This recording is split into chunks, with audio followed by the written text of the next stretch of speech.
Hi, this is a brief explanation of how to use the Michigan State Police Report Writing Handbook and also to talk about the elements of crime. Um, when you upload PDFs into PowerPoint, they're kind of blurry when they redo them. So please open the documents that I have provided so that you can see them clearly. So this is what the report writing handbook looks like. It's a small thing that can be carried by officers, and it really helps you lay out your report so that you have all the information in the report and that you cover the elements of crime. So the book is divided really into major sections. And here's the table of contents.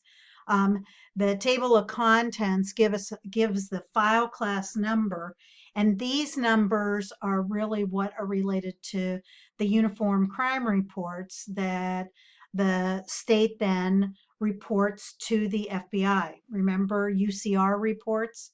And so the crimes are listed there. The book itself then lists out the different types of crimes and then what the subcategory should be in your report. So as we can see, the first one is information.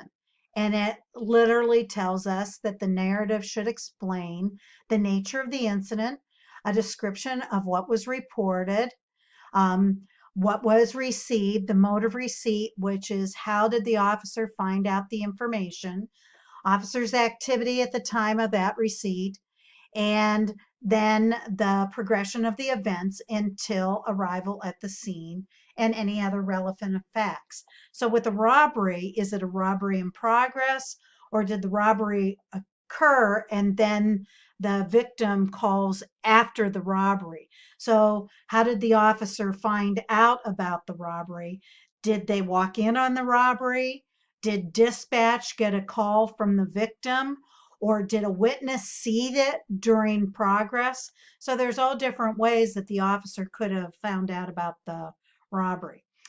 We see next is venue, and it gives specifics of what should be under this, including the streets, the city, the village or township, the county, and the state.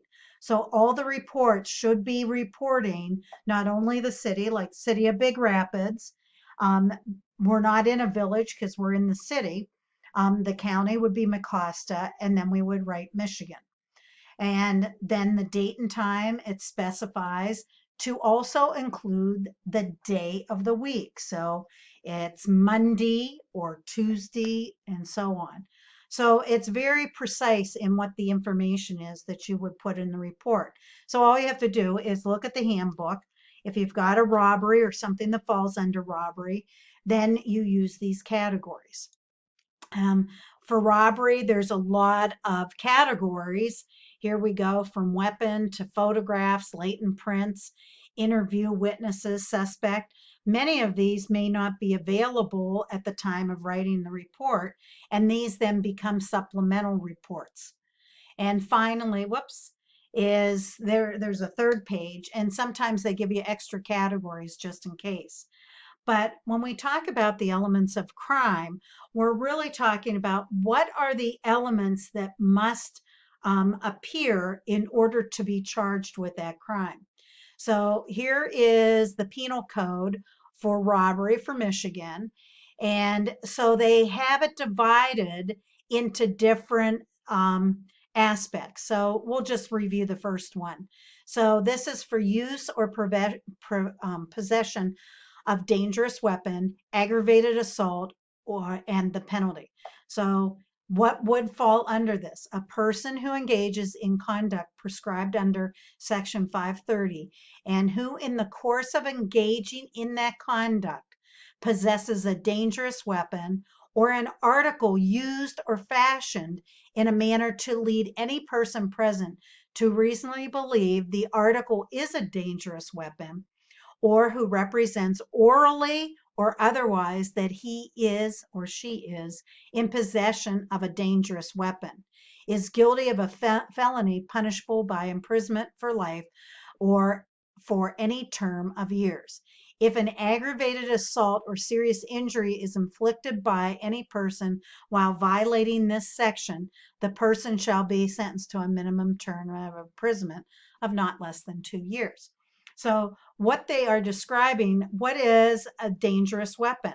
So I put my finger in my pocket and it looks like I'm pointing something. That would fall under this. Or I tell the person in the commission of my robbery, give me your money. I have a gun and I will shoot you. Again, the person is telling the victim that they have a dangerous weapon. So what we would do is if we have a crime, we would figure out which part we have and does it match up to the elements that we would be charging them with robbery. You will have an example of this later that you can practice. But the elements of the crime must be specific so that they reflect in your report. And that's how you use the Michigan State Handbook in conjunction with the Michigan Penal Code.